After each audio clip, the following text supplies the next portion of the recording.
building value, enterprise value, and setting yourself up for a powerful exit, no matter if that's next year or 10 years or 20 years down the line. I'm on your side, on the business owner side, on the founder side. I want you to get so much ROI for your business. So in today's episode is for my early stage founders. I'm talking directly to you guys, to those of you that are raising a seed round, but you haven't generated any real revenue yet. Okay? So maybe if you're pre-launch, pre-revenue, or post MVP with a waitlist or some user interest, and you're probably wondering, how do I price this round if you don't have any revenue? How much should I raise, right? That's really important to be able to meet your next milestones. And how do I explain my valuation if I don't have any revenue? Because the worst thing that you can do is can have a down round and then affect your investors and affect your business. Okay. And then the other one is, what are investors really looking for? So this is exactly why we're here today, and we're ready to dive into all of this good information for you guys today. Are you ready? Are you ready? I hope you're ready, because we're ready over here. All right. So let's dive in first with the difference between fundraising pre-revenue versus with revenue. So let's start there. If you're raising with revenue, even if it's like a few $1,000s a month, you're probably selling traction. You are proven that people will pay you for what you're already building. And now investors want to know how big it can get. So you will be judged. I wouldn't say judged, but they would want you to see metrics like growth rate, margins, customer acquisition costs, and retention. But if you are pre-revenue, this is about more storytelling, market validation, team credibility, and your ability to paint a believable vision of the future. That's basically what it is. They don't want you to give big, huge valuations because you really need to make sure that you back them up. So you're really asking investors to fund the possibility of your product changing the market. And that takes some really strong skill set to do.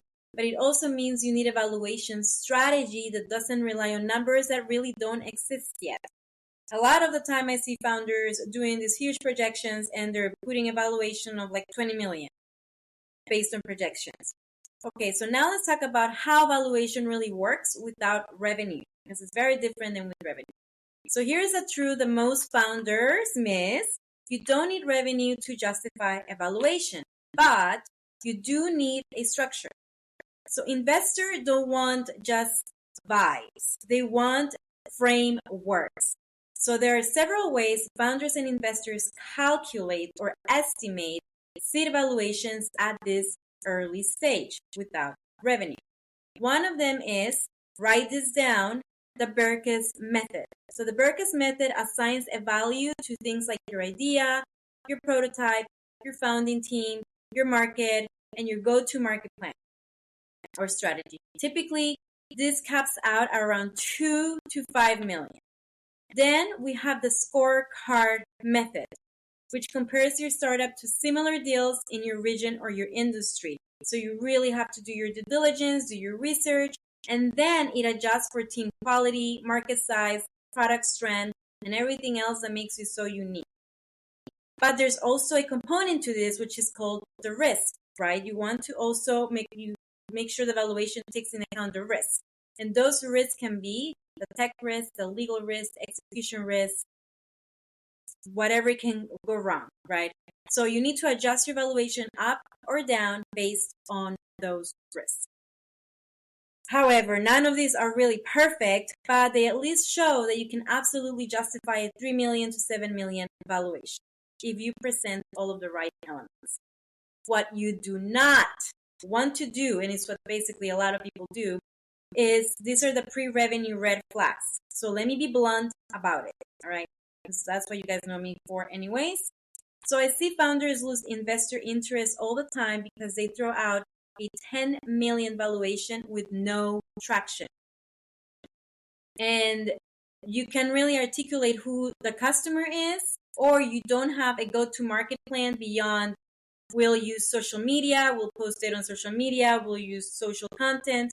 You lack any technical founder or execution experience, or to be honest, even worse, some founders say they'll figure it out monetization later. So yeah. So that's not how this works. All right. So don't do that. Red flags. Not if you really want real capital from real investors. And besides, you also want to preserve those connections. You want to network. You want to value those relationships. And nobody values somebody that just don't put a lot of input to it or energy to it. All right. What you can do to justify your valuation. Here's what really does move the needle.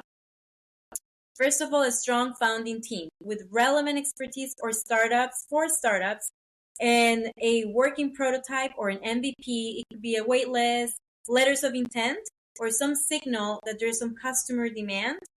There's also some strategic advisors or early brand partnerships that also validate. And most importantly, but the very most importantly part is a realistic strategic plan for how this money gets to you to the next round or major milestone. Don't forget about setting up realistic milestones to get to the next round.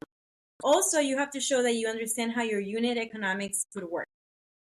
Okay, even if these are projections, you want to walk them through how your business model will scale, because ultimately you want to make sure that you show how you're going to bring more return to the investment. Okay. But what happens when you do have revenue? So this is what changes when you do have revenue. All right. So even if it's a few $1,000s a month, at least there's some market validation, product validation out there. Now that your valuation can actually be tied to multiples. So let's just put an example. A SaaS company can often raise at 3x to 7x ARR, annual recurring revenue. But it will also depend on metrics like growth, churn, and stickiness. Okay.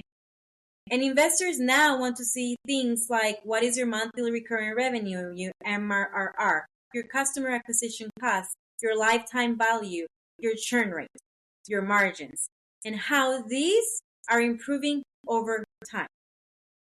So you see the difference, right? Pre-revenue, the bar shifts from belief, and post-revenue to performance, okay? But ironically, if you raise too early with weak revenue, you might lock yourself into a low valuation that is hard to grow out of later. So I would say don't rush to revenue, rush to validation. Validation is so important. So what is the right valuation strategy for founders? So how do you get this right when there is so much confusion, right? So we're going to do reverse engineering. Start with your funding needs. What you really need to do is you need to calculate what do you actually need to reach your next milestone in 18 to 24 months. So then when you get that number, put your expenses, all of that stuff in, reverse engineer to see how much dilution you're willing to take. That helps anchor your pre-money valuation.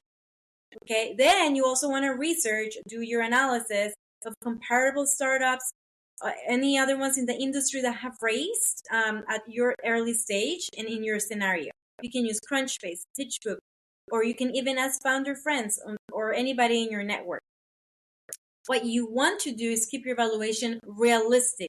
It's not about maximizing now. It's about making sure your next round is up and right, not a down round, which could be really bad. Okay?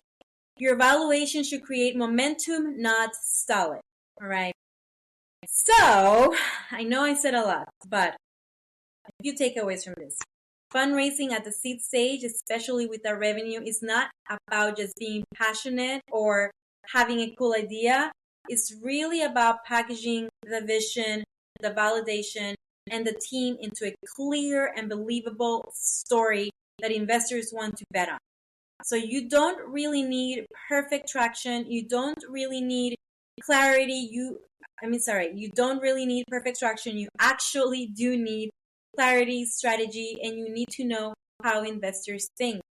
So if you are raising right now, you're a founder, if you're raising a pre-seed or seed round and you want help crafting the story from your financial model to your pitch, investor pitch, then guess what? To your valuation strategy, then guess what? Reach out, because that's exactly what I do. That's what I'm here for. That's what my whole life is about. Helping founders and small business owners increase enterprise value, but this is one of the things that we also help them do.